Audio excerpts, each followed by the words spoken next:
हाँ जी दोस्तों, तो नमस्कार। स्वागत है एक और नए वीडियो में। कैसे हो आप सब लोग? कैसी चल रही है आपकी तैयारी? आई होप बहुत बढ़िया चल रही होगी। तो चलो, लास्ट क्लास में हमने शुरू किया था कंपनी अकाउंट्स का टॉपिक। ठीक है, तो कंपनी अकाउंट्स में हमने सबसे पहले क्या देखा था? Meaning of company. देखो, कंपनी शब्द एक बार क्विक रिकैप कर लेते हैं 5 मिनट में, उसके बाद में हम अपनी आगे की क्लास शुरू करते हैं ना। फटाफट से क्विक रिवीजन। देखो, कंपनी शब्द है ना, जो एक लैटिन भाषा का शब्द है, जो दो शब्दों से बना है, कॉम और पेनिस शब्द से। पेनी या पेनिस से ना, जिसका मतलब होता है टुगेदर, या ब्रेड। पेनी का मतलब होता है ब्रेड यानी रोटी, और साथ साथ, है ना। उसके बाद में हमने देखा था कि कंपनी की डेफिनेशन क्या होती है भाई। तो कंपनी की डेफिनेशन क्या होती है कि जो या तो इस कंपनी अधिनियम के अंतर्गत बनी है, या पूर्व के किसी कंपनी अधिनियम के अंतर्गत पंजीकृत हुई है ना, उसे ही हम कंपनी कहेंगे। और ये सेक्शन 2 सब सेक्शन 20 में थी। ऐसे ही उसके बाद में हमने देखी थी प्रोफेसर हेने हेने की डेफिनेशन। तो प्रोफेसर हेने ने 4 बातें कही थी कि कंपनी एक आर्टिफिशियल पर्सन है ना, सेपरेट एंटिटी है जिसका परपेचुअल सक्सेशन है, और वो एक कॉमन सील रखती है। तो ये थी प्रोफेसर हेने की डेफिनेशन। दो ही डेफिनेशन देखी थी हमने। फिर आगे थे हम कैरेक्टरिस्टिक्स ऑफ कंपनी के ऊपर। तो देखो, कैरेक्टरिस्टिक्स ऑफ यानी विशेषताएं कंपनी की कौन कौन सी होती हैं। पहली बात क्या होती है? इनकॉर्पोरेट एसोसिएशन होती है। दूसरी बात होती है कृत्रिम व्यक्ति, आर्टिफिशियल पर्सन होती है। तीसरी होती है कि कानून द्वारा अस्तित्व में आती है, यानी सेपरेट लीगल एंटिटी होती है। परपेचुअल जिसका सक्सेशन होता है, और लिमिटेड जिसकी लाइबिलिटी होती है, और ट्रांसफरेबिलिटी ऑफ द शेयर होती है, एक्सेप्ट प्राइवेट कंपनी जिसका मैनेजमेंट है, वो मैनेजमेंट को अपॉइंट कौन करते हैं? शेयर होल्डर करते हैं ना, और चलाते हैं मैनेजमेंट है, बोर्ड ऑफ डायरेक्टर चलाते हैं। और जिसकी कॉमन सील होती है। कॉमन सील के बारे में हमने देखा था कि पहले ये कंपलसरी होती थी, बट आजकल ये ऑप्शनल है, क्योंकि कंपनीज एक्ट 2017 में जो अमेंडमेंट हुआ, उसके अंदर इसे ऑप्शनल कर दिया कि कंपनी चाहे तो उसके पास कॉमन सील हो सकती है, अदरवाइज नहीं। तो आपको ये पूछ सकता है एमसीक्यू में, तो इसका ध्यान रखना। फिर हमने किए थे कुछ ट्रू और फॉल्स वाले क्वेश्चन। फिर हम आ गए थे काइंड्स ऑफ कंपनी पे। देखो, तो कंपनी बहुत प्रकार की होती है, बट हमने मेजरली 2 प्रकार से देखी थी। अगर मेंबर्स के हिसाब से कंपनी 3 प्रकार की देखी थी हमने। पहली देखी थी ओपीसी, दूसरी प्राइवेट, और तीसरी पब्लिक कंपनी। और इनकी सेक्शन नंबर कौन कौन सी थी? इसकी थी 2 सब सेक्शन 62, इसकी थी 272 और 268, और इसकी 272। यानी 2 62 68 और 72 ऐसे होती है। 2 62 68 और 72। फिर उसके बाद में हमने देखी थी लाइबिलिटी के आधार पे कंपनी के 3 टाइप सेम ही भाई। एक थी लिमिटेड बाई गारंटी, एक थी लिमिटेड बाई शेयर, और एक थी अनलिमिटेड। इसकी डेफिनेशन कंपनी की खुद की आती है 220 में, इसकी आती है 221 में। और उसके बाद में लिमिटेड बाई शेयर वाली 222 में थी, और ये 92 में थी। फिर उसके बाद में हमने यहाँ पे एक साथ देख ली थे सारी भाई। कंपनी की 220 में आती है, लिमिटेड बाई गारंटी वाली होती है उसकी 221 में। और यानी 20 21 22 3, तो ये याद रखना, पहले कंपनी वर्ड है तीनों में, इसीलिए ये एक साथ आई है ना, क्योंकि अल्फाबेट के हिसाब से है सारी की सारी सेक्शन। तो कंपनी है, फिर देखो लिमिटेड बाई गारंटी और लिमिटेड बाई शेयर, तो 20 21 22। फिर लिस्टेड कंपनी 252 है। फिर उसके बाद में देखो 62 68 और 92 याद रखनी है आपको। 62 68 और 72, और लास्ट में 92 अनलिमिटेड कंपनी है ना। फिर हमने देखा था कि अलग अलग प्रकार के बिजनेस कितने प्रकार के होते हैं। तो पहला होता है सोलो प्रोप्राइटरशिप, होता था सबसे पहले। उसके बाद में थी पार्टनरशिप आई, फिर कंपनी आई, यानी ये third stage of business organisation भी है ना। फिर उसके बाद में हम आगे थे, फिर ये कुछ क्वेश्चन पीवाई क्यूज आपके। फिर हम आ गए थे शेयर के ऊपर, है ना, कि शेयर किसे कहते हैं।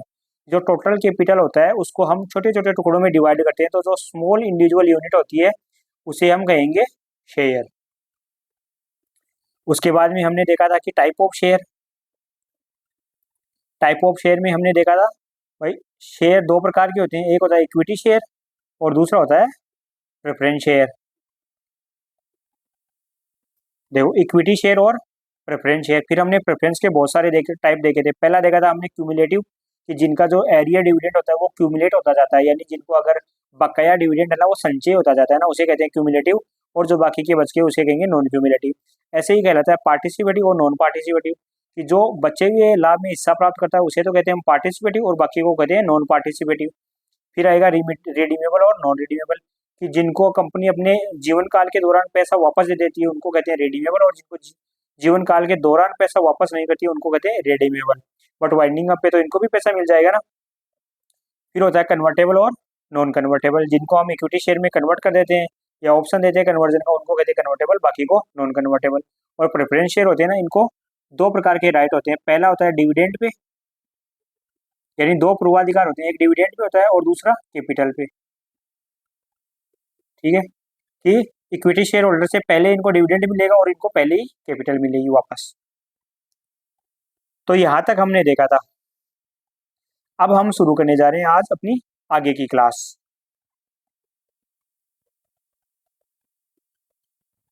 तो ये यहाँ पे देखो आपको बाइलिंगुअल मिलेंगे अपने सारे नोट्स, है ना, हिंदी और इंग्लिश में।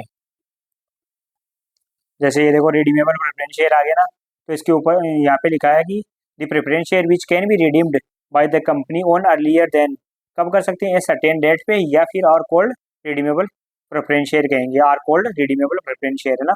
और मैक्सिमम टाइम ड्यूरेशन ये देखो आपको हाईलाइट करके दी गई है कि 20 साल होती है और 30 साल होती है इंफ्रा कंपनियों की, जो इंफ्रास्ट्रक्चर वाली कंपनी होती है ना उनको 30 साल मिलती है। ऐसे ही देखो हिंदी में पूर्वाधिकार अंश जिनका शोधन या भुगतान कंपनी द्वारा एक निश्चित तिथि को या उससे पूर्व, है ना, किया जा सकता है, उनको कहेंगे शोधनीय पूर्वाधिकार अंश।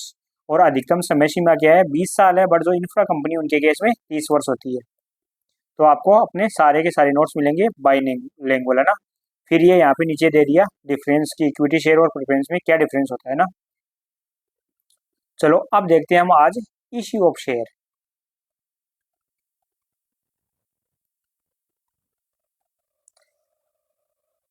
हाँ तो देखो हम शुरू कर रहे हैं आज अब इश्यू ऑफ शेयर। देखो एक कंपनी अपने शेयर है जो वो क्यों इश्यू करेगी भाई। कंपनी दो ही कारण से शेयर इश्यू कर सकती है ना, या तो वो कैश कंसिडरेशन के लिए इश्यू करेगी या फिर अदर देन कैश कंसिडरेशन के लिए। ठीक है, दो ही पर्पज से एक कंपनी अपने शेयर इश्यू करेगी, या तो कैश के लिए या अदर देन कैश के लिए। अब मैं सबसे पहले आपको ना इश्यू का एक प्रोसीजर बता देता हूँ कि प्रोसीजर क्या होता है एक्चुअल में इश्यू, फिर उसके बाद में हम आते हैं इश्यू पे। देखो सबसे पहले देखो कंपनी क्या करती है। सबसे पहले कंपनी इश्यू करेगी एक क्रय विवरण, है ना, प्रोस्पेक्टस। हर कंपनी को इश्यू करने से पहले अपनी एक प्रोस्पेक्टस इश्यू करनी पड़ती है। या मैं आपको एक काम करूँ, एक एग्जांपल से समझाता हूँ ना, तो आपको बहुत ही अच्छे से समझ में आएगा। मान लो एक कॉलेज है, एक बहुत अच्छी फेमस कॉलेज है मान लो, और ये हो आप, ठीक है, आप कॉलेज में गए, आपको लेना है कॉलेज में क्या, एडमिशन।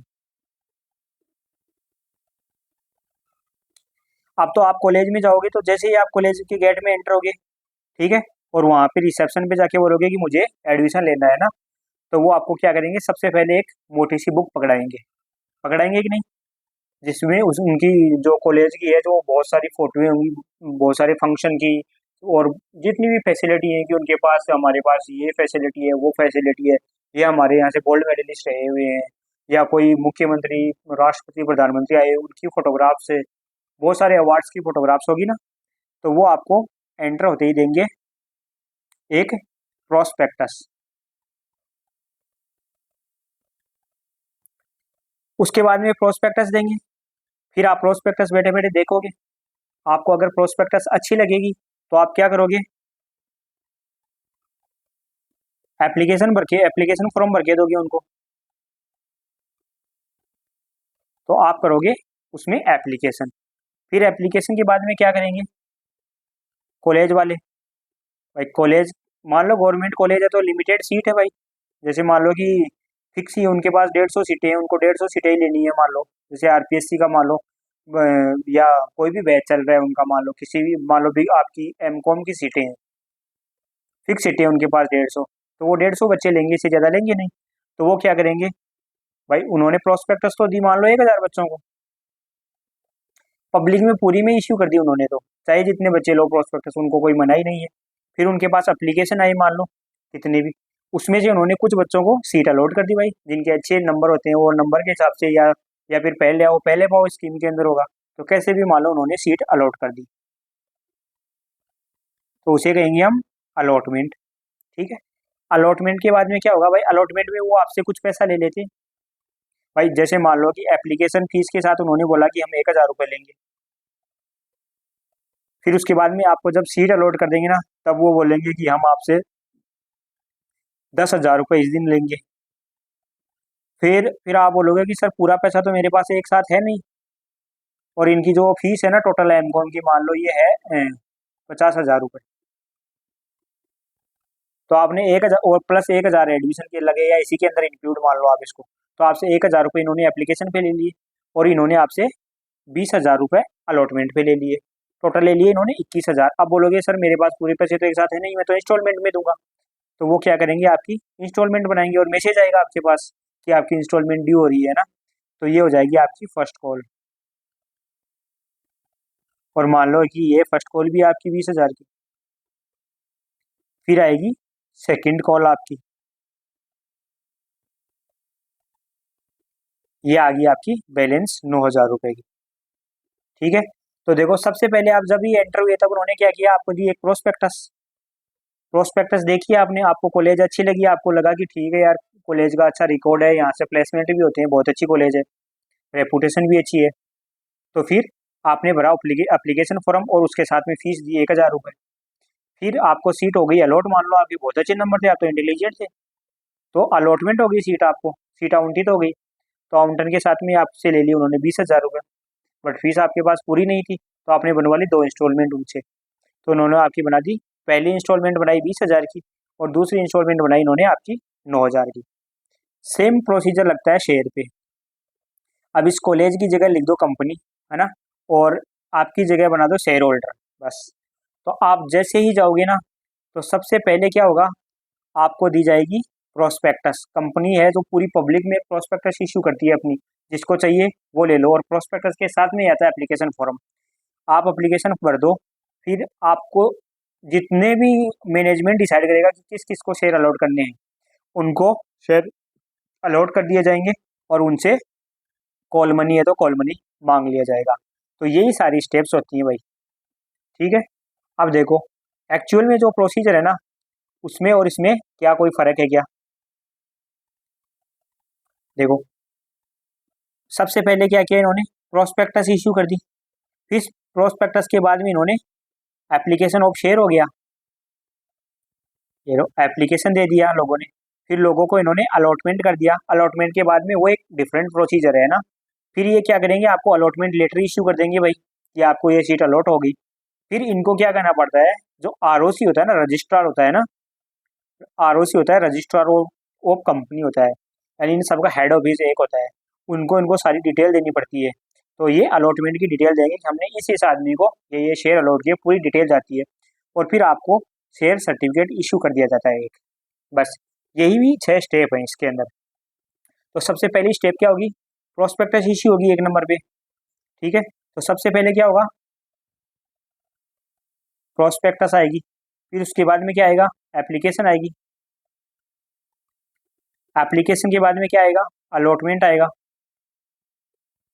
अलॉटमेंट के बाद में क्या आएगा, अलॉटमेंट का लेटर आएगा, है ना। अलॉटमेंट लेटर आएगा। अलॉटमेंट लेटर के बाद में क्या जाएगी, रिटर्न जाएगी। किसको जाएगी, रिटर्न टू आरओसी जाएगी। फिर उसके बाद में लास्ट में आ जाएगा शेयर सर्टिफिकेट, है ना। बस यही 6 स्टेप्स होती हैं शेयर इश्यू करने की। अब देखो हम यहाँ पे थे, है ना, कि एक कंपनी शेयर क्यों इश्यू कर रही है, कि या तो फॉर कैश के लिए करेगी या अदर देन कैश के लिए करेगी। तो हम कैश के लिए अलग से अकाउंटिंग एंट्रियाँ पढ़ेंगे, और नॉन अदर देन कैश के लिए हम अलग से अकाउंटिंग एंट्रियाँ पढ़ेंगे। जैसे लास्ट टाइम शायद आई थिंक आपके क्वेश्चन भी आया हुआ है कि कंपनी ने क्या किया है, कोई असेट्स खरीदी है और उस असेट्स के बदले अपने शेयर इशू किए। शायद एपी में था ये क्वेश्चन, है ना, पीवाईक्यू में देखा था, एपी के पीवाईक्यू में था। तो अदर देन कैश के लिए था शेयर इशू, तो उन्होंने पूछा था कि कितने नंबर ऑफ शेयर इनको इशू करने हैं। ठीक है। तो अब देखो, अगर हम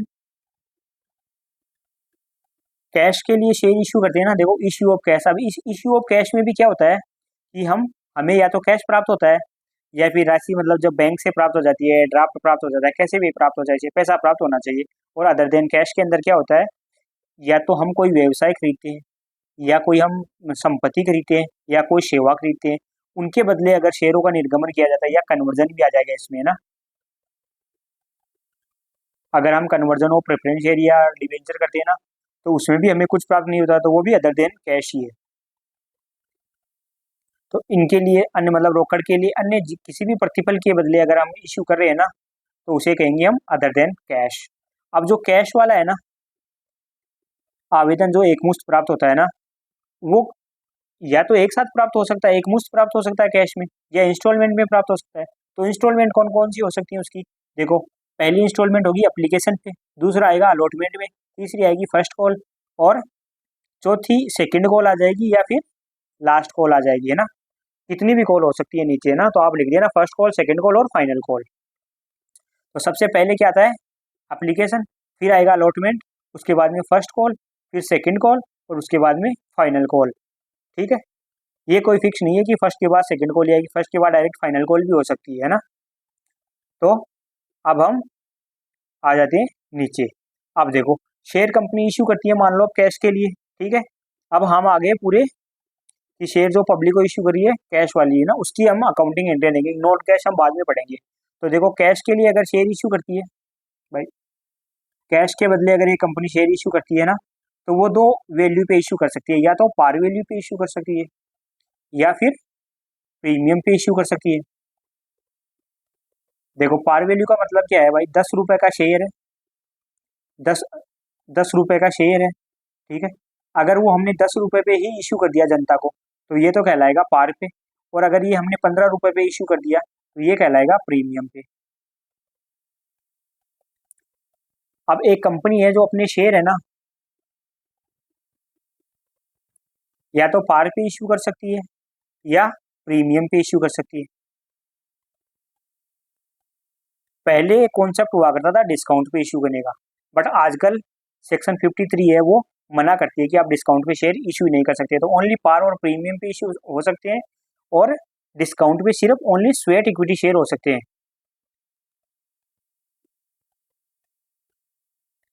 अब आप कहोगे स्वेट इक्विटी शेयर क्या होते हैं, तो ये हमारे आगे आएंगे, तो हम इनको आगे डिस्कस करेंगे।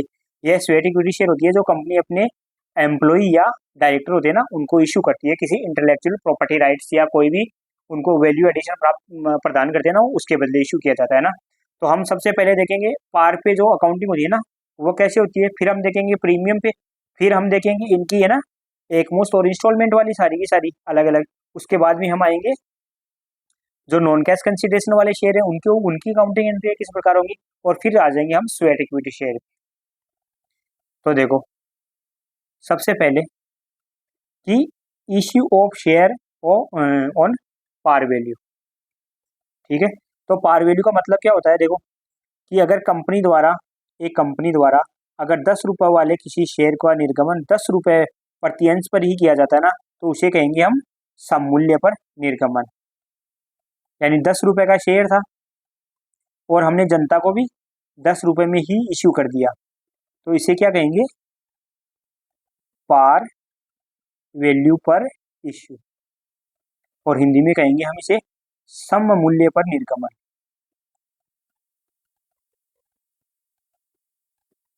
ठीक है, ऐसे ही देखो प्रीमियम वाला क्या होता है भाई, excess over the face value is called security premium. जैसे मान लो 10 रुपए का शेयर है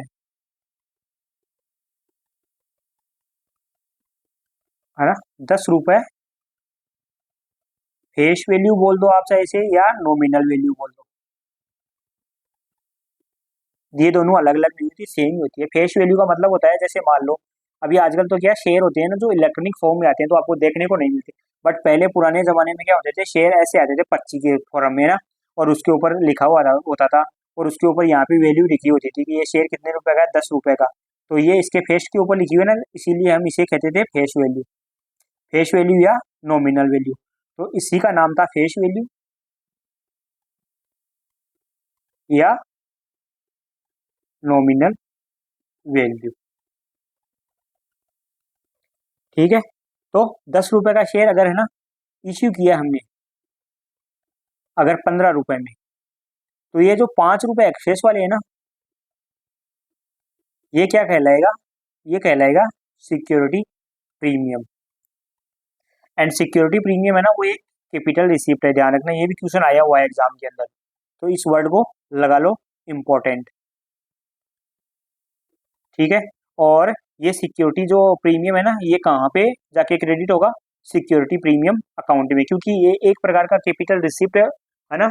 और दूसरी बात क्या है कि ये रिजर्व है एक तरीके का ना, तो रिजर्व एंड सरप्लस हेडिंग में जाएगा सिक्योरिटी प्रीमियम अकाउंट के अंदर।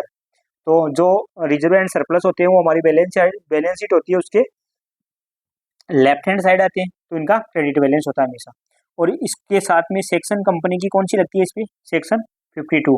तो देखो मेन मेन चीजें इंपॉर्टेंट अपनी हाईलाइट करने वाली क्या है भाई, पहली बात तो ये कैपिटल रिसिप्ट है, दूसरी बात ये सिक्योरिटी प्रीमियम अकाउंट में जाएगा रिजर्व एंड सरप्लस हेडिंग के अंदर, और सेक्शन 52 इसके साथ डील करती है ना। और जो सिक्योरिटी प्रीमियम है ना अकाउंट है, उसकी सिर्फ 5 ही यूज है जो कंपनीज एक्ट की सेक्शन 52 बताती है, उसके अलावा छठे किसी भी यूज में इसको हम यूज ही नहीं कर सकते। अब वो 5 यूज क्या क्या है देखो, ये भी क्वेश्चन बहुत बार पूछता है। तो देखो पहली बात क्या होता है, देखो बोनस शेयर हमेशा फुली पेड इश्यू होते हैं, तो देखो पहला होता है बोनस शेयर इश्यू करने में, दूसरा क्या होता है बाई बैक करने में अपने ही शेयर को, मतलब शेयर वापस खरीदने में, या शेयर नए इश्यू करने में। तो नए इश्यू कैसे होंगे, बोनस के फॉर्म में। फिर दो बातें आएंगी राइट ऑफ की, देखो राइट ऑफ करेंगे, क्या क्या करेंगे, एक तो करेंगे प्री मिलिटरी एक्सपेंसेस, जो अपने कंपनी को बनाने के संबंध में जो प्रारंभिक खर्चे होते हैं ना, जैसे अपनी प्रोस्पेक्ट, मतलब शुरू में क्या होता है, जैसे मेमोरेंडम अकाउंट होते हैं, अपने जो मेमोरेंडम होते हैं, एमओए आर्टिकल होते हैं, पार्षद सीमानियम और पार्षद अंतरनियम, उनको प्रिंट करने का खर्चा होता है, या फिर शुरू में जो भी मतलब प्रोस्पेक्टस वगैरह या कंपनी के रजिस्ट्रेशन या फिर नाम को बुक करवाने के संबंध में जो भी खर्चे होते हैं ना, उनको कहते हैं हम प्रीमिलियरी एक्सपेंसेस, उनको राइट ऑफ करने में। या फिर हम राइट ऑफ क्या करेंगे, देखो शेयर और डिबेंचर के ऊपर कोई भी है ना एक्सपेंस हुआ है, कोई भी कमीशन पे किया है या डिस्काउंट अलाउड किया है ना, क्योंकि डिबेंचर हम डिस्काउंट पे इशू करते हैं ना, तो ये डिस्काउंट अलाउड वर्ड यहाँ पे आया है डिबेंचर की वजह से। ठीक है, तो इन इस काम के लिए हम इसको यूज कर सकते हैं। और एक और क्या बचा कि जब हम अपने प्रेफरेंस शेयर और जो डिबेंचर है ना, इनका हम रिडम्पशन करते हैं ना, उसके ऊपर जो प्रीमियम पे करते हैं ना, उसके लिए। तो देखो 5 यूज कौन कौन से हैं इसके, पहला यूज क्या है देखो, एक तो शेयर से रिलेटेड दो है। शेयर से रिलेटेड क्या होगा, एक तो शेयर को हम इश्यू करेंगे तो बोनस शेयर, शेयर इश्यू करने से, दूसरा है वापस खरीदने से तो बाई बैक। फिर दो काम आ गए राइट ऑफ के, राइट ऑफ क्या क्या करेंगे हम, राइट ऑफ करेंगे हम अपने कोई भी जो शेयर है ना, या डिबेंचर है, डिबेंचर का कोई भी एक्सपेंस है, कमीशन है, या डिस्काउंट अलाउड जो हमने किया है वो वाला, या फिर अपने जो प्रेफरेंस शेयर है या डिबेंचर है, इनके रिडम्पशन के ऊपर अगर कोई प्रीमियम पे कर रहे हैं ना, सॉरी प्रीमिलिटी एक्सपेंस, अरे यार दूसरा क्या हो गया, राइट ऑफ करना है प्रीमिलिटी एक्सपेंसेस। और तीसरा क्या होता है कि जो अपने प्रेफरेंस शेयर और पांचवा सॉरी डिबेंचर है, उसके लिए क्या आ जाएगा भाई, जो प्रीमियम दे रहे हैं ना, उस प्रीमियम को एडजस्ट करने के लिए, है ना। तो देखो दो तो हो गए शेयर से रिलेटेड भाई, एक तो बोनस शेयर इशू करना, दूसरा बाई बैक करना। फिर नेक्स्ट क्या आ गया, राइट ऑफ से रिलेटेड दो आ गए, तो तीसरा राइट ऑफ का क्या आएगा, एक तो प्रीमिलिटी एक्सपेंस को राइट ऑफ कर दो, और दूसरा कर दिया हमने जो अपने शेयर और डिबेंचर को इश्यू करने पे अगर कोई भी एक्सपेंस लग रहा है, कमीशन लग रहा है या डिस्काउंट अलाउ करे ना, उसको राइट ऑफ करने में। फिर नेक्स्ट लास्ट क्या आ गया भाई, कोई भी अगर प्रीमियम पे कर रहे हैं हम, किसके ऊपर, प्रेफरेंस शेयर या डिबेंचर के रिडम्पशन का, और ये दे कहाँ रखा है हमें, सेक्शन 52 में। ये सेक्शन नंबर ध्यान में रखना, और इसके 5 यूज एग्जैक्ट क्वेश्चन आएगा इनमें से ऑप्शन में, और बोल देगा कि इनमें से कौन सा यूज नहीं है। मैं जब पीवाई क्यू करवाऊंगा तब दिखाऊंगा कि इसके ऊपर कम से कम भी 5 से 7 बार क्वेश्चन आ जाएंगे आपके सामने। तो अगर आप हिंदी में पढ़ना चाहो तो देखो, ये तो बोला कि जो अंकित मूल्य है उससे अधिक राशि होती है उसे हम सिक्योरिटी प्रीमियम कहेंगे। और सिक्योरिटी प्रीमियम ना एक कैपिटल रिसिप्ट है, और ये जाएगी कहाँ पे, सिक्योरिटी प्रीमियम खाते में जाएगी, जो आपको रिजर्व एवं अधिशेष शीर्षक के अंतर्गत क्रेडिट किया जाता है। और सेक्शन 52 इसके साथ डील करती है। और कंपनीज एक्ट में इसके सिर्फ 5 ही उपयोग दे रखे हैं।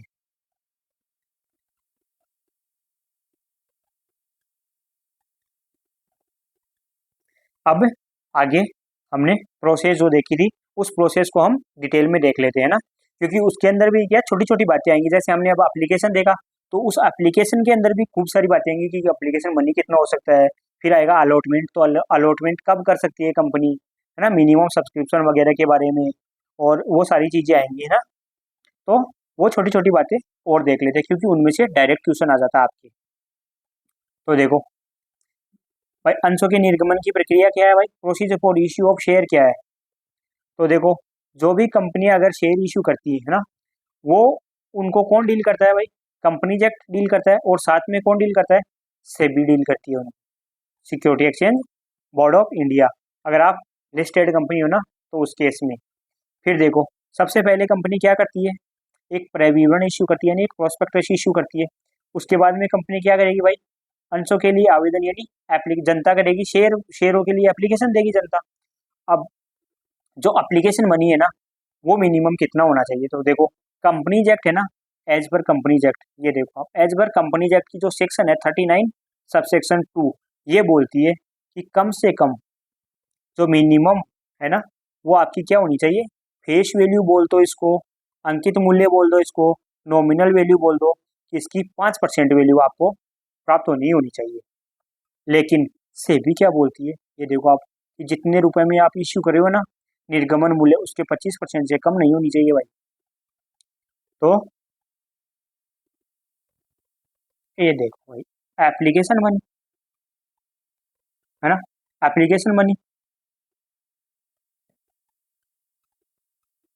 एप्लीकेशन मनी, ठीक। इसके बारे में दो बात आ जाएंगी भाई। एज पर कंपनीज एक्ट क्या बोलता है, ये बोलता है 5%, है ना, ऑफ फेस वैल्यू और नॉमिनल वैल्यू बोल दो जैसे। ये आपको दोनों शब्द कहीं भी इंटरचेंज मिल जाएंगे, तो इसको कंफ्यूज मत होना आप, फेस वैल्यू और नॉमिनल वैल्यू। क्योंकि फेस वैल्यू क्या होता था, पहले शेयर की फेस वैल्यू लिखा हुआ होता था, तो इसीलिए उसको फेस वैल्यू बोल देते। और नॉमिनल वैल्यू भी क्या होता है, कि जिस प्राइस में हम इशू करते हैं वही उसकी नॉमिनल वैल्यू मानते हैं ना। दूसरी बात आ गई, सेबी क्या बोलती है, सेबी बोलती है कि भाई साहब, सेबी फेस वैल्यू को मानती नहीं, ये बोलती है आप जनता को जितने रुपए में इश्यू करे हो ना, 10 रुपए का शेयर 20 रुपए में इश्यू करे हो ना, तो उस 20 रुपए का मिनिमम 25% एप्लीकेशन पे प्राप्त करो आप। तो 25% ऑफ इश्यू प्राइस। तो इस निर्गमन मूल्य है ना, इसको ध्यान में रखना आप। ये डायरेक्ट क्वेश्चन पूछ लेगा आपको, है ना। और इस निर्गमन मूल्य की जगह पक्का वो आपको फेस वैल्यू दे देगा, चिपका देगा यहाँ पे, है ना, कंफ्यूज करने के लिए। तो ये डायरेक्ट एमसीक्यू है, बहुत इंपॉर्टेंट है, इसको ध्यान में रखना आप दोनों के दोनों को ही। फिर उसके बाद में आपको शेयर कर दिए जाएंगे अलॉट, अंशों का हो जाएगा आपको आवंटन। देखो, अंशों के आवंटन से ऐसे होता है कि आवेदकों के मध्य, है ना, बंटवारा करने से होता है, और यह कार्य संचालक मंडल द्वारा अधिनियम के जो भी प्रावधान हो उनके तहत किया जाता है। यानी मैनेजमेंट होता है ना, वो चाहे ना उसको शेयर इशू कर सकते हैं। आप नहीं बोल सकते कि मैंने एप्लीकेशन दिया था, मुझे शेयर की इशू नहीं किया। देखो, कई बार क्या होता है, अगर आपको किसी को प्रैक्टिकल एक्सपीरियंस है ना, तो हम आईपीओ में जैसे पैसा लगाते हैं, ठीक है। अब आपने मान लो पैसा डाल दिया, आईपीओ में आपने एप्लीकेशन लगा दी। अब कोई ज़रूरी नहीं है कि आपको आईपीओ के अंदर शेयर मिले, नहीं भी मिलते, बहुत बार आईपीओ लगता ही नहीं कई लोगों का, क्योंकि लगभग अभी जो रिसेंट में जितने भी आईपीओ हुए ना, सारे के सारे ओवर सब्सक्राइब्ड हुए हैं ना। और वो कोई ज़रूरी नहीं है आपके आईपीओ लगे ही, है ना। तो मैनेजमेंट डिसाइड करता है कि किस किस को शेयर इशू करना है, ये मैनेजमेंट का खुद का डिस्क्रिप्शन होता है। अब देखो, शेयर आवंटित कब किए जाएंगे भाई, आवंटन से पहले भी कुछ शर्तें होती हैं, है ना, कुछ प्रावधान होते हैं। तो देखो, सबसे पहली बात आती है, मिनिमम सब्सक्रिप्शन प्राप्त होना चाहिए। सेक्शन है 139 सबसेक्शन 1, ठीक है। ये बोलती है कि आपने जितने भी शेयर इशू किए ना, उसमें से कम 90, है ना, 90% के बराबर आपको सब्सक्राइब हो जाना चाहिए वो, यानी आपको 90% जितने भी है, जैसे मान लो आपने इश्यू किए हैं 100 शेयर, तो आपको 90 शेयर का एप्लीकेशन प्राप्त हो जाना चाहिए। अगर आपको इससे कम हुआ ना, 89 भी हुआ ना, तो आप जनता में शेयर इशू नहीं कर सकते, मिनिमम सब्सक्रिप्शन आपको प्राप्त ही नहीं हुआ ऐसा माना जाएगा, है ना। तो मिनिमम 90% के बराबर सब्सक्राइब होना चाहिए आपका, जो आप इश्यू करें ना वो इश्यू, ठीक है। और फिर क्या करेंगे, एक नेक्स्ट बात, जो भी मतलब एप्लीकेशन का पैसा प्राप्त होगा ना, उसको शेड्यूल बैंक एक में एक सेपरेट बैंक अकाउंट खोला जाएगा और उसमें जमा करवाया जाएगा, है ना। और इस जो भी ये पैसा है ना, इसको सिर्फ दो ही उपयोग में लिया जा सकता है, या तो इसे अलॉटमेंट में एडजस्ट कर लो, और या फिर इसे रिफंड कर दो। इसके अलावा इसका तीसरा कोई यूज नहीं हो सकता। और अलॉटमेंट में कब होगा, जब आपका 99 ये 90% का सब्सक्रिप्शन आपको प्राप्त हो जाएगा। फिर नेक्स्ट बात क्या आती है कि ये जो न्यूनतम सब्सक्रिप्शन है ना, ये कितने दिन में प्राप्त हो जाना चाहिए आपको। ये जो आप प्रोस्पेक्टस इशू कर देना, उससे विद इन 13 डेज के अंदर अंदर प्राप्त हो जाना चाहिए। फिर उसके बाद में आता है डिस्पेज ऑफ अलॉटमेंट लेटर। अब देखो, आपने प्रोस्पेक्टस इशू की, जनता ने आपको मान लो 90% के लिए सब्सक्राइब कर लिया, ठीक है। और उन्होंने आपको मिनिमम जो भी एप्लीकेशन मनी है ना वो दे दिया। मान लो आपको आपने आपका शेयर था 100 रुपये का शेयर था, और उन्होंने आपको 25 रुपये एप्लीकेशन भी एज पर सेबी वाला, अगर आप लिस्टेड हो तो आपको सेबी ही मानना पड़ेगा, क्योंकि ओवर राइड कर जाएगा सेबी वाला कंपनी वाले 5% को। तो मान लो आपने 100 रुपये का शेयर था और 200 रुपये या 150 रुपये में या 200 रुपये में इश्यू किया, तो आपने 50 रुपये एप्लीकेशन पे प्राप्त कर लिए, ठीक है। कि उन्होंने बोला था कि इश्यू प्राइस पे करना है, तो आपकी मान लो इश्यू प्राइस 200 रुपये थी 100 रुपये के शेयर की, है ना। देखो, मैं आपको एग्जाम्पल के साथ ही समझा देता हूँ ना। मान लो एक कंपनी है, जैसे अभी रिसेंट में अभी चर्चा चल रही है कि जियो का आईपीओ आने वाला है ना। जियो जिसका आप सिम कार्ड यूज करते हो ना, ये रिलायंस के अंडर ही आता है ना, बट इसका रिलायंस अलग से आईपीओ ला रही है। तो ये मान लो जियो है, ठीक है। अब आप जियो का जब आईपीओ आई ना, तब आप देखना उसका पहले, सबसे पहले आपके पास आई है प्रोस्पेक्टस, ठीक है। उसके बाद में देखो, जियो का शेयर है ना, मान लो 100 रुपये उसकी वैल्यू होगी, इससे ज़्यादा नहीं होगी फेस वैल्यू, ठीक है। ये है फेस वैल्यू। और कन्फर्म है कि इसका जो आईपीओ आएगा ना, जो शेयर की प्राइस है ना, वो 500 से 1000 के मिड में रखी जाएगी। तो ऐसा मान लो हम कि 500 रुपये शेयर प्राइस रखी जा रही है, ठीक है। तो ये जो 400 रुपये है ना, ये क्या कहलाएगा, ये 400 रुपीज़, ये कहलाएगा प्रीमियम। अब आपने जियो मान लो इश्यू करी है 1 लाख शेयर। अब जियो ने इश्यू कर दिया, मान लो आज की डेट में इश्यू कर दिया ना, अब इससे विद इन 13 डेज यहाँ पे इन्होंने इशू किया 1 लाख, और यहाँ पे इनको 90 मिनिमम 90,000 की एप्लीकेशन प्राप्त होनी चाहिए, तभी ये आगे अलॉटमेंट कर पाएंगे, है ना, ठीक है। अब इनको मान लो मिनिमम सब्सक्रिप्शन इनको पूरा प्राप्त हो गया, और इनको जो भी 500 रुपये थे ना, इस 500 रुपये का 25% भी प्राप्त हो गया, ठीक है। तो 525 का 25% क्या होगा, 125 रुपये इन्होंने एप्लीकेशन पे ले भी लिए मान लो, ठीक है। और उसके बाद में मैनेजमेंट ने डिसाइड भी कर लिया कि हमें किस किस लोगों को अलॉट करना है, क्योंकि अगर जियो का आईपीओ आएगा ना, तो डेफिनेटली ओवर सब्सक्राइब ही होगा। इन्होंने 1 लाख शेयर के लिए आवेदन किया है ना, तो ये 5 लाख 6 लाख 10 लाख तक जाएगा ओवर सब्सक्राइब। तो इतने तो शेयर इशू कर नहीं सकती, 1 लाख के लिए अगर किया है प्रोस्पेक्टस इशू किए ना, तो मैक्सिमम 1 लाख ही शेयर इशू किए जाएंगे। तो बाकी 4 लाख को क्या क्या किया जाएगा, पैसा रिफंड कर दिया जाएगा, और सिर्फ 1 लाख जो होंगे ना, उनको ही किया जाएगा अलॉटमेंट। तो उनको इश्यू कर दिया जाएगा अलॉटमेंट लेटर, और उसके बाद में कंपनी 30 दिनों के भीतर भीतर जो आरओसी है, रजिस्ट्रार है, उसको एक रिटर्न फाइल करेगी, और बाद में शेयर सर्टिफिकेट इशू कर दिया जाएगा। ये है पूरा प्रोसीजर। अब हम, ये तो थ्योरेटिकल क्वेश्चन, यहाँ से भी खूब बार बन जाते हैं। अब यहाँ से अगर हम देखो मेन मेन के अगर क्वेश्चन देखें ना, तो कहाँ कहाँ से बन सकता है। देखो, पहली बात तो क्वेश्चन पूछ सकती है कि कंपनी है ना, जो अपने शेयर है वो इश्यू कर सकती है for cash consideration other than cash, और तीसरा बोल सकता है कि बोथ या नन ऑफ दीज, तो बहुत आ जाएगा भाई, कैश और नॉन कैश दोनों के लिए इश्यू कर सकती है। उसके बाद में फिर पूछा जा सकता है कि जो मतलब प्रोसीजर के बारे में पूछा पूछा जा सकता है, या तो ऐसे भी आ सकता है कि प्रोसीजर की स्टेप्स दे दे सारी, और उनको बोल दो कि क्रम में इनको एडजस्ट करो 1 2 3 4, और या फिर बोल दे कि इनमें से कौन सी एक प्रोसीजर नहीं है, और एक अलग सा नाम बीच में घुसा देगा वो। ठीक है।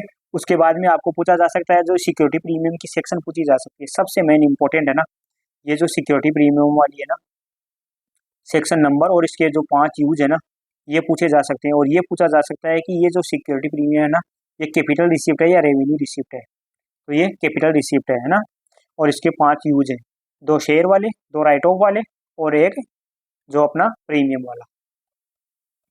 फिर उसके बाद में आगे आपसे पूछा जा सकता है भाई मिनिमम जो ये वाला एप्लीकेशन मनी होती है ना, इसकी जो मिनिमम है ना एज पर कंपनीज एक्ट क्या है, और एज पर वो सेबी वाला क्या है। तो देखो कंपनीज एक्ट के अनुसार क्या होगा, इश्यू प्राइस है ना, इश्यू प्राइस या फेस वैल्यू का 5% होगा, और सेबी के अनुसार 25% होगा। उसके बाद में आगे अगर देखो तो आपको ये मिनिमम सब्सक्रिप्शन के बारे में पूछा जा सकता है कि मिनिमम सब्सक्रिप्शन कितना होता है, तो 90% के बराबर होना चाहिए, तभी आप शेयर इशू कर सकते हो। हाँ, ये क्वेश्चन भी PYQ है आपका, ये जो पैसा होता है ना वो कहाँ पे जमा करवाया जाता है, तो एक शेड्यूल बैंक में सेपरेट अकाउंट में जमा करवाया जाता है ना, और इसके सिर्फ 2 ही यूज होते हैं, या तो अलॉटमेंट कर दो या रिफंड में एडजस्ट कर लो। और मिनिमम सब्सक्रिप्शन कितने दिन में प्राप्त होना चाहिए, प्रोस्पेक्टस जब इशू किया ना उसे 30 डेज के अंदर अंदर इश्यू होना चाहिए। बस यही आपके क्वेश्चन बन सकते हैं इसमें से मेन में। ठीक है, अब देखो कुछ क्वेश्चंस देख लेते हैं हम। देखो according to SEBI guideline the minimum subscription has been fixed at, okay, और फिर dash of the issue amount है ना। तो इसने क्या बोला है कि देखो सेबी दिशा निर्देशों के अनुसार न्यूनतम सदस्यता जारी राशि क्या है। अच्छा, मिनिमम सब्सक्रिप्शन के बारे में पूछा ना, तो न्यूनतम सदस्यता जारी राशि कितनी निर्धारित की गई है, तो हमने देखा था अभी भाई मिनिमम 90% के बराबर सब्सक्राइब होना चाहिए, तभी हम इश्यू कर सकते हैं ना।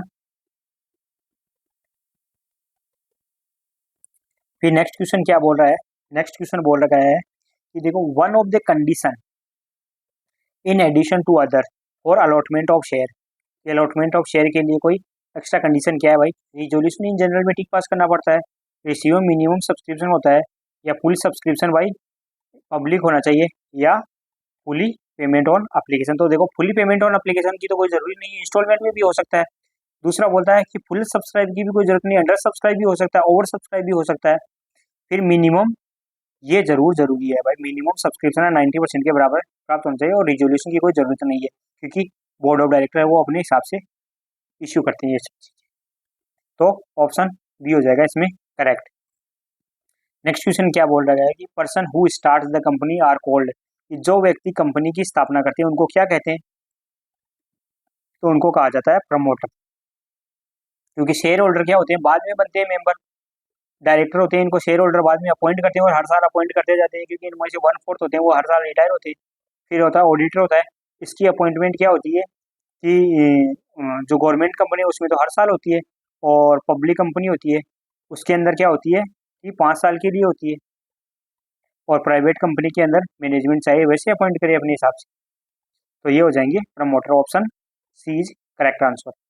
फिर नेक्स्ट क्वेश्चन क्या बोल रखा है कि minimum subscription amount of 90% is related which of the share capital, कि जो 90% की न्यूनतम सदस्यता राशि होती है वो किस शेयर पूंजी से संबंधित होती है। तो भाई अथोराइज शेयर कैपिटल से रिलेटेड होती है, यानी अधिकृत पूंजी से रिलेटेड होती है, इश्यू कैपिटल यानी जारी पूंजी से होती है, पेड अप कैपिटल से होती है, या रिजर्व कैपिटल से होती है। तो देखो ये टाइप्स ऑफ कैपिटल हमने आगे जाके हम पढ़ेंगे है ना, बट हमने जितना इश्यू किया है ना उसका 90% ही तो सब्सक्राइब होना चाहिए ना। यही हमने देखा था भाई कि जितने शेयर हमने इश्यू किए ना उसमें से 90% के लिए एप्लीकेशन प्राप्त हो जाना चाहिए, तभी इश्यू होगा। तो issue capital answer B is correct. ये आपके CBSE 24 MP में आया था। फिर share allotment account is in the nature of क्या होता है, अच्छा शेयर एप्लीकेशन सॉरी, पर अलॉटमेंट भी कर लो एक ही बात है, शेयर एप्लीकेशन बोल दो चाहे अलॉटमेंट बोल दो। तो किस प्रकार का खाता है, तो देखो ये सारे के सारे पर्सनल अकाउंट है। अब ये आप बोलोगे कि सर ये पर्सनल अकाउंट कैसे हैं, तो देखो मैं आप इनके बारे में आपको बता देता हूँ एक साथ में ही अच्छे से। देखो मुझे एक बात बताओ ये जो शेयर एप्लीकेशन है, कौन करता है शेयर एप्लीकेशन? शेयर के लिए आवेदन कौन करता है भाई? आम जनता करती है ना भाई, हम लोग करते हैं। जैसे अगर आपको शेयर खरीदने हैं, तो आपने अप्लाई कर दिया, या आपके किसी दोस्त को खरीदने हैं, तो उसने कर दिया, मुझे खरीदने हैं, तो मैं कर दूंगा। तो हम लोग ही तो करते हैं ना। तो हम लोग करते हैं, मतलब जैसे मान लो ए ने कर दिया, बी ने कर दिया, सी ने कर दिया, अक्ष ने कर दिया, वाई ने कर दिया, जेड ने कर दिया। ठीक है। अगर मान लो एक कंपनी ने 1 लाख शेयर इशू कर दिए, और 1 लाख लोगों ने ही एप्लीकेशन भी दे दिया, तो क्या कंपनी 1 लाख लोगों को अलग अलग का एप्लीकेशन करेगी क्या? जैसे मान लो राम से पैसे आए, तो वो राम का पैसा, राम के पैसे की अलग एंट्री करेगी, फिर श्याम से पैसे आए, श्याम के, मोहन के, ऐसे ए के, बी के, सी के, एक्स के, जेड के, 1 लाख एंट्री अगर नहीं बैठ जाएगी, तो उसका तो वो अकाउंटेंट उसी में पागल हो जाएगा। और जो बुक्स ऑफ अकाउंट्स होंगे ना, उनकी आप साइज सोचो कितनी बड़ी हो जाएगी। तो उनके लिए क्या होता है कि देखो, सबका अलग अलग एंट्री ना करके एक साथ ही शेयर एप्लीकेशन अकाउंट एक साथ ही दिखा दिया जाता है ना, पूरा पैसा। तो एंट्री क्या करते हैं हम, कैश या बैंक?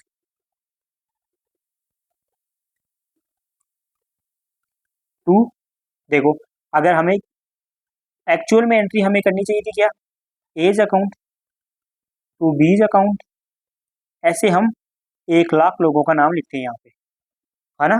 तो इसकी जगह हमने, कंपनी ने क्या किया, एक साथ ही लिख दिया टू शेयर एप्लीकेशन। अभी शेयर एप्लीकेशन के अंदर हम पूरे 1 लाख लोग आ गए ना एक साथ।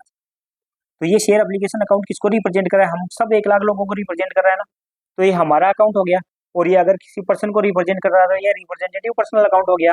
तो इसने पूछा है कि ये कैसा अकाउंट है, तो ये पर्सनल अकाउंट है। और अगर आपको आगे भी पूछ लेना, ये पर्सनल अकाउंट के भी अलग अलग टाइप होते हैं, जब हम बेसिक वाली क्लास पढ़ेंगे ना, उसमें देखेंगे कि पर्सनल अकाउंट होते हैं ना, वो होते हैं, जैसे आर्टिफिशियल पर्सनल अकाउंट होता है, नेचुरल पर्सनल होता है, उसका अकाउंट होता है, या फिर रिप्रेजेंटेटिव पर्सनल होता है। तो ये कहलाता है रिप्रेजेंटेटिव पर्सनल अकाउंट।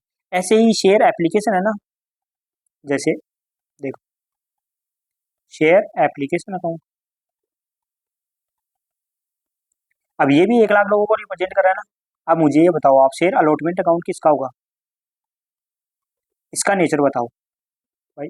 अलॉटमेंट भी जैसे मान लो 1 लाख शेयर होल्डर हैं जिन्होंने एप्लीकेशन किया, सबको अलॉट कर दिया, तो ये भी 1 लाख के नाम से एंट्री करनी पड़ेगी। तो ये क्या कहलाएगा, ये भी कहलाएगा सेम पर्सनल अकाउंट। ऐसे ही जो शेयर होता है, जो कॉल्स होती हैं, जितनी भी होती है ना, फर्स्ट कॉल, सेकंड कॉल, कितनी भी कॉल होते हैं, उनका जो अकाउंट है, वो किस नेचर का अकाउंट है, वो भी पर्सनल अकाउंट है ना। सेम ही बात है सबके लिए ना। तो इसके अंदर अब कभी कंफ्यूज मत होना कि शेयर का जो भी एप्लीकेशन अकाउंट है, अलॉटमेंट अकाउंट है, कोई सा भी अकाउंट है ना, सारे के सारे होते हैं पर्सनल अकाउंट। फिर नेक्स्ट क्वेश्चन क्या है, as per SEBI guideline the application money. देखो, सेबी के अनुसार पूछा है, ये बात ध्यान में रखना। कंफ्यूजन बस एग्जाम में क्या होता है कि जल्दीबाजी के चक्कर में ये इजी वाले क्वेश्चन बहुत गलत होते हैं ना। तो कितना होना चाहिए, नॉट बी लेस देन कितना होना चाहिए भाई। और ये देखो, इश्यू प्राइस, ये वर्ड बहुत इंपॉर्टेंट है। इस वर्ड को आप ध्यान में रख लेना कि सेबी के लास्ट में क्या आता है, आई आता है ना। आई का मतलब इश्यू, और ये 25% से कम नहीं होना चाहिए इस इश्यू प्राइस का। देखो आप,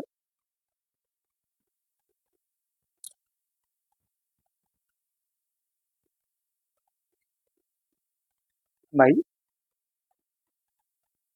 सेबी, अगर सेबी जहाँ पे एंड हो रहा है ना, यहाँ से ही शुरू कर दो। इश्यू, इश्यू प्राइस, और ये आ जाएगा 25%, है ना। बस इस तरीके से याद रखो भाई, सेबी के लास्ट में आई आता है, तो ये भी इश्यू से शुरू हो, आई से ही शुरू होगा ना। और नेक्स्ट आता है कंपनी वाला।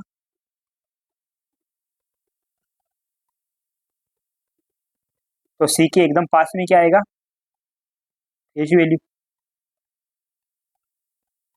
और या फिर देख लो, एम और ये ओ होता है, इनके बीच में क्या आएगा, नॉमिनल वैल्यू। कैसे ही बना लो यार, कोई भी न्यूमेरिक बना लो अपने हिसाब से, ये आ जाएगा 5%। ठीक है। अब ये आपको थोड़ा सा ऑकवर्ड लगेगा कि सर ये कैसा बना दिया आपने, है ना। याद करने के लिए बनाया भाई, याद करो, बार बार देखोगे ना आप, जैसे सेबी देखोगे, तो सेबी के लास्ट वाला आई से इशू प्राइस, और कंपनी सी से होता है, या फिर सी के बाद में आता है क्या, सी के जस्ट थोड़ी देर बाद में आ जाता है एफ आ जाता है, और या इन दोनों के बीच में आता है एन आता है। तो फेस वैल्यू बोल दो या नॉमिनल वैल्यू बोल दो। तो इसके दोनों शुरू वालों से, तीनों शुरू वालों से बनाए और इसके लास्ट वालों से बनाए। बस बार बार रिपीट करोगे ना तो चीज़ें याद हो जाएंगी।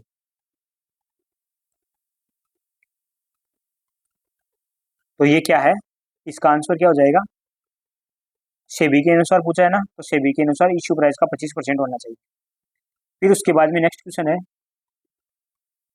ये, अच्छा ओके, 4,000 इक्विटी शेयर इशू किए 10 रुपीज ईच वाले 8% प्रीमियम पे टू द प्रमोटर्स को for their services which account is debit. अच्छा ये तो नॉन कैश के लिए इशू है, तो ये हम थोड़ी देर बाद में जब करेंगे ना तब कर लेंगे। ठीक है, इस क्वेश्चन को आप छोड़ सकते हो एक बार।